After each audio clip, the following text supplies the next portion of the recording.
We are Steve and Jill. Together, we've been buying and reselling land since the 90s. Our data-centric approach leaves our buyers asking, how can you sell it so cheap? Here on the Land Academy Show, We answer that and more. I'm Stephen Jack Butala. and I'm Jill DeWit, and this is the Land Academy Show. This is and a frog. Episode number 2050 today, and we're talking about putting your land business on autopilot. This week, each day, we cover one of the 5 phases that you're working toward building your real estate empire. Each step we cover in each day. Yesterday, we talked about nailing the basics down with your land business. I chose to go down the path of building a real estate empire by doing the easiest and cheapest type of real estate deal possible. And I hope you do too, which is buying and selling a piece of land. And go ahead. No, I was going to make a joke. Go ahead.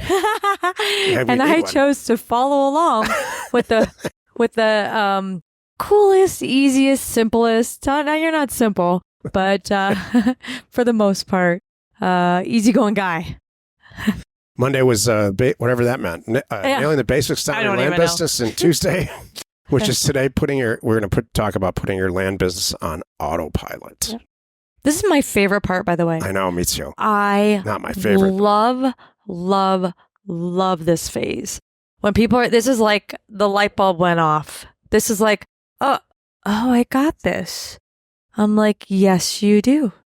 They're like, you're like, Jill, I did everything you said. I'm now staring at, $75,000 in my bank account, and I'm still wondering where that came from. I'm like, that's wonderful. Now I want you to do that again and again and again. This is like, and then people are like, oh, okay, I gotcha.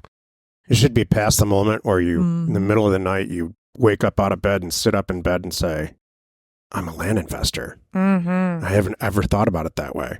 $75,000 in the bank really helps a lot. It does. I'm looking at 5-10 deals a week. I understand the basics. I need improvement here, improvement here, improvement here. And the truth is, if I'm being real honest with myself, I don't like these 5 things about this business. So that's what we're going to talk about today. Getting that stuff out of the way, putting it on autopilot so you can always be, as the startup owner of the company, way out front of fielding what's going to happen next. Yep. Each day on the show, we answer a question from our Land Academy member Discord forum and take a deep dive into a land-related topic by popular request. Okay. Zane and Tara wrote, hey, any Florida experts particularly knowledgeable about hurricane properties?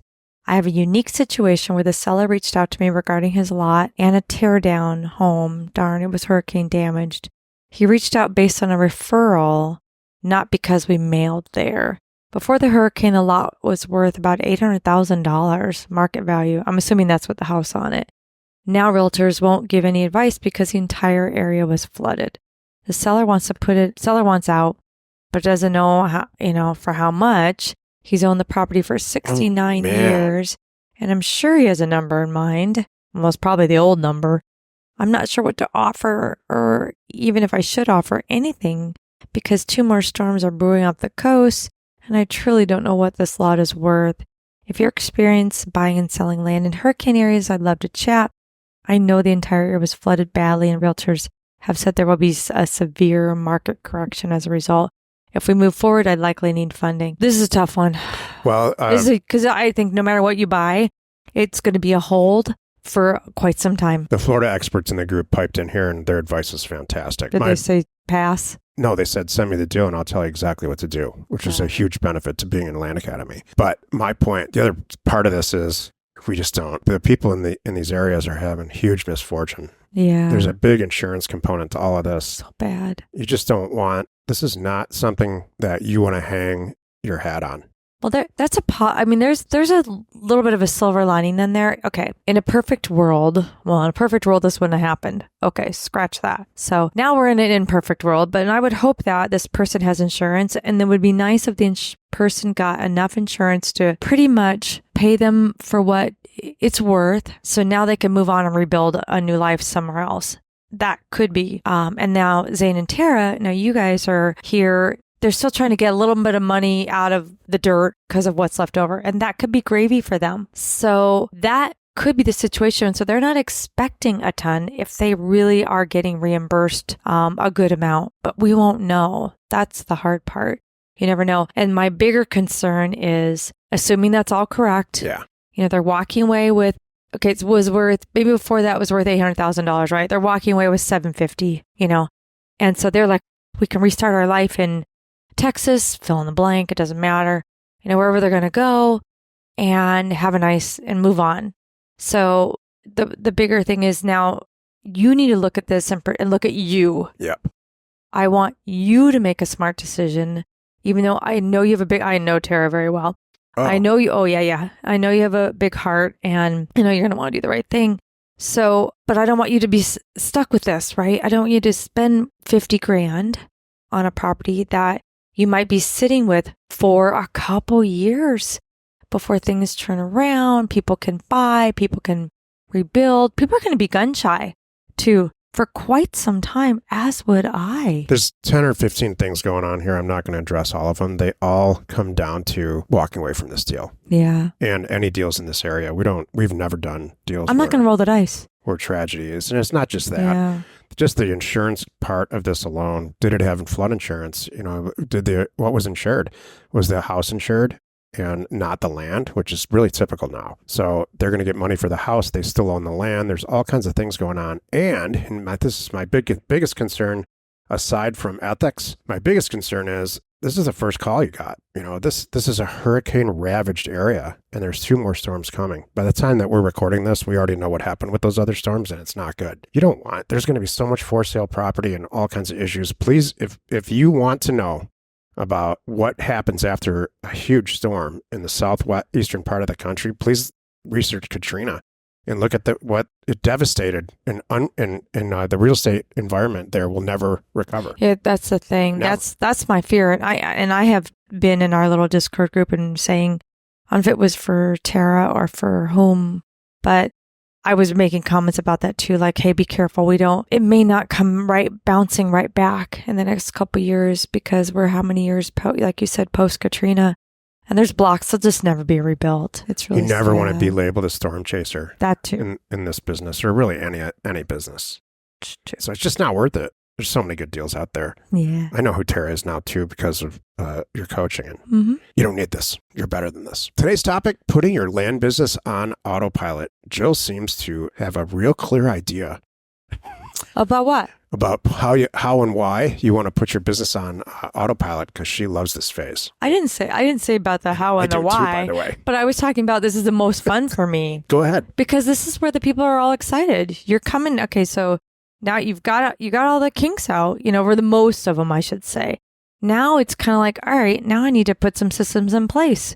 So it's fun talking to people when you're brand new. And one of the things I coach to is think about replacing yourself from, right as you're getting started and you're learning how to do deeds. After the couple deeds, start thinking about what's the best way to do them. What's the best, working through escrow, your mailer, picking areas, due diligence, all these things. Start thinking about how you do it, how you like to do it, how you're most efficient, and how you can someday replace yourself and what you could someday replace yourself in what areas, kind of thing. Phase 2 is now you're like, oh, that's why I was supposed to document all this stuff, right? Now, oh, okay, you know what?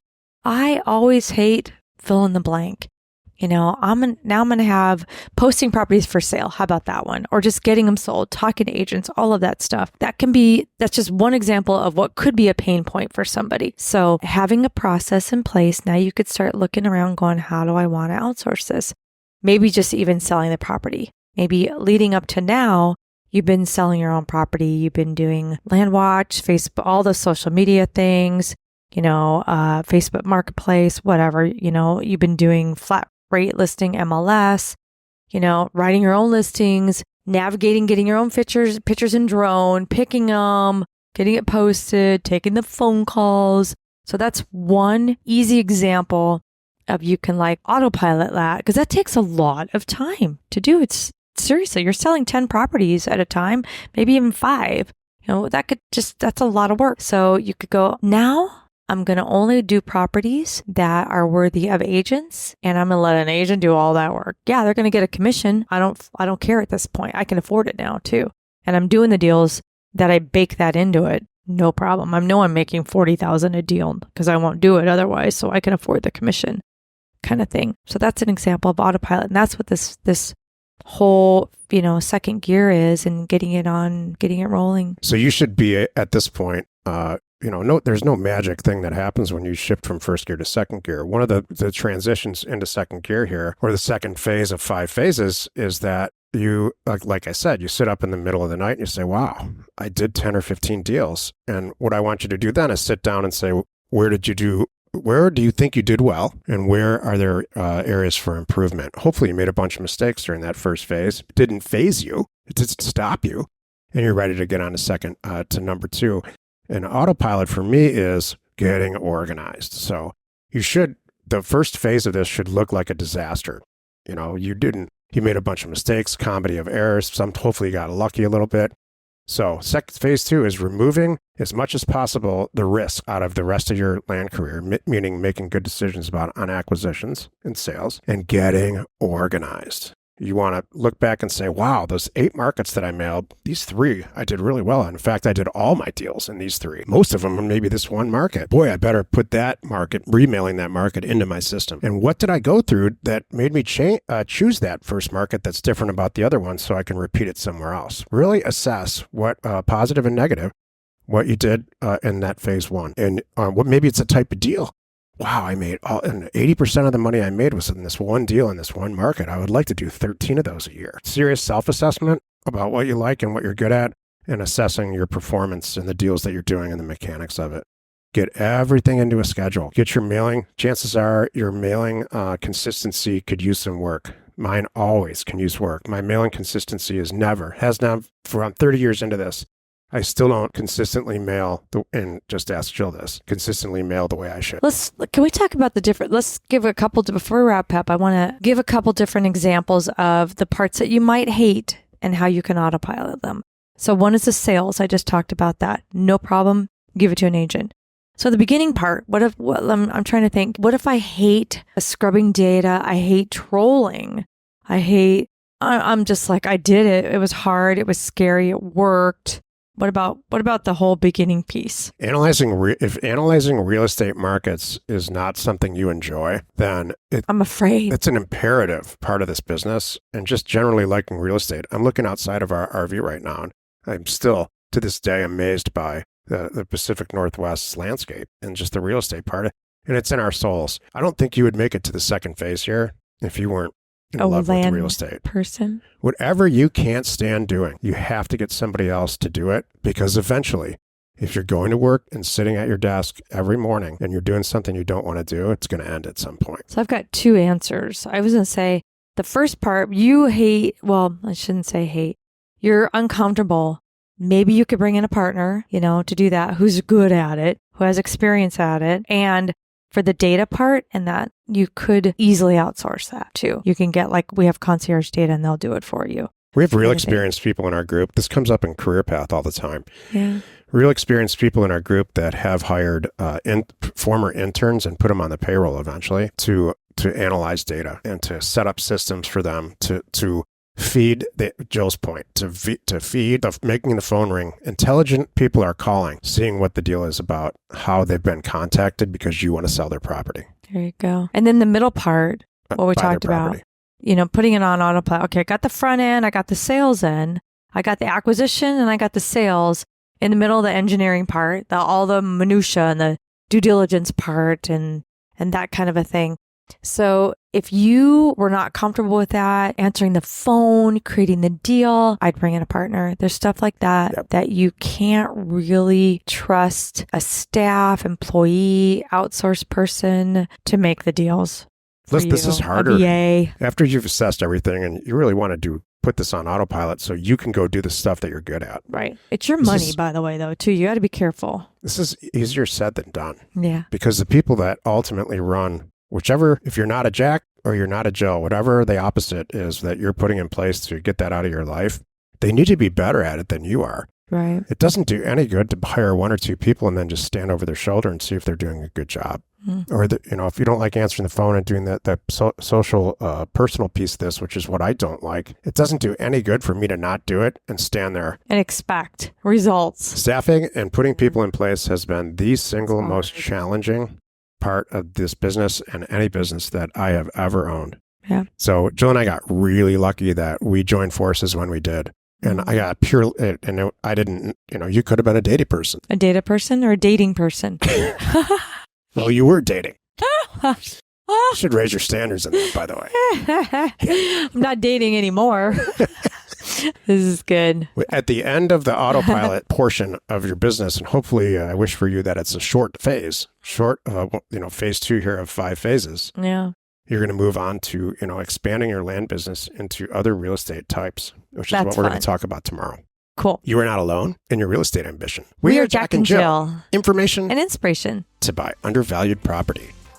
We hope you found our content valuable and we appreciate your support. If you have not already, please check out our channel and hit the subscribe button. And your comments and suggestions help us to create the content you're here for. Hitting the like button helps to support our channel's algorithm and gauge your interest for future shows.